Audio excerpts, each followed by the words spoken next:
John Locke was a 17th-century English philosopher and physician, widely regarded as one of the most influential Enlightenment thinkers and the father of liberalism.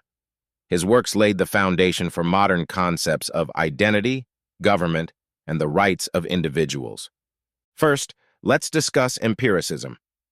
Imagine a scientist who relies on experiments and observations to understand the natural world, rather than relying solely on theoretical speculation. Locke was a proponent of empiricism, the view that all knowledge originates from sensory experience. He argued that the mind at birth is a tabula rasa, or blank slate, and knowledge is acquired through experience and perception. This idea challenged the rationalist notion that certain knowledge is innate. Next, let's explore natural rights. Imagine a gardener who believes that every plant has an inherent right to grow and flourish in its own way, provided it does not harm other plants. Locke argued that individuals have natural rights to life, liberty, and property. These rights are inherent and not granted by any government or authority. According to Locke, the primary role of government is to protect these natural rights. If a government fails to do so, the people have the right to overthrow it. Now let's discuss the social contract. Consider a group of people stranded on an island who agree to form a community and establish rules that everyone consents to follow for mutual benefit and protection. Locke's social contract theory posits that individuals consent to form a government to protect their natural rights. This agreement creates a society governed by laws and mutual obligations. The legitimacy of government is based on the consent of the governed, and its authority is limited to what is necessary to protect individuals' rights. Next, let's examine the separation of powers. Think of a sports team where the coach, the players, and the referees have distinct roles, ensuring fair play and preventing any one group from having too much control. Locke advocated for the separation of powers within government to prevent abuse of authority. He proposed dividing governmental powers into different branches, legislative, executive, and federative. This separation ensures that no single entity has absolute power. Next, let's discuss religious tolerance. Picture a marketplace of ideas where different viewpoints and beliefs are exchanged freely, fostering understanding and coexistence. Locke championed religious tolerance, arguing that the government should not interfere in matters of personal belief and conscience.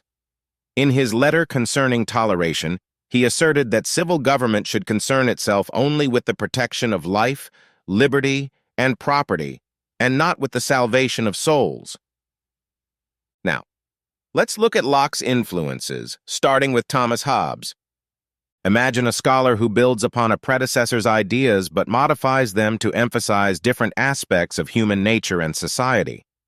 Locke was influenced by Thomas Hobbes's social contract theory, but diverged significantly in his views on human nature and the role of government. While Hobbes saw human beings as naturally selfish and in need of a strong authoritarian government to maintain order, Locke believed in a more optimistic view of human nature, advocating for a government with limited powers that protects individual rights. Next, classical republicanism. Consider a builder who draws inspiration from ancient architectural designs to create modern structures that emphasize public participation and civic virtue. Locke was influenced by the ideas of classical republicanism, which emphasized civic participation, the common good, and the importance of a mixed government. These ideas shaped his thoughts on the necessity of government by consent and the importance of protecting individual liberties. Now, the scientific revolution. Think of an innovator inspired by the breakthroughs of scientists like Newton and Galileo, applying their methods of inquiry to new areas of study. The advancements of the scientific revolution influenced Locke's empirical approach to philosophy. He admired the scientific method and sought to apply reason and observation to understand human nature and society. Next, let's review Locke's key works. An essay concerning human understanding is a foundational work in empiricism, exploring the nature and limits of human knowledge. Two Treatises of Government is a seminal text in political philosophy, outlining his theories of natural rights, social contract, and government by consent. A letter concerning toleration is an argument for religious tolerance and the separation of church and state. Some Thoughts Concerning Education is a treatise on the importance of education and its role in shaping an individual's character and intellect. Finally, let's discuss Locke's legacy and influence. First, political philosophy. Think of an architect whose designs influence the construction of countless buildings, providing a blueprint for future generations. Locke's ideas on natural rights, government by consent, and separation of powers profoundly influenced the development of modern political philosophy. His thoughts were foundational to the Enlightenment and had a significant impact on the American and French revolutions. Next, liberal democracy.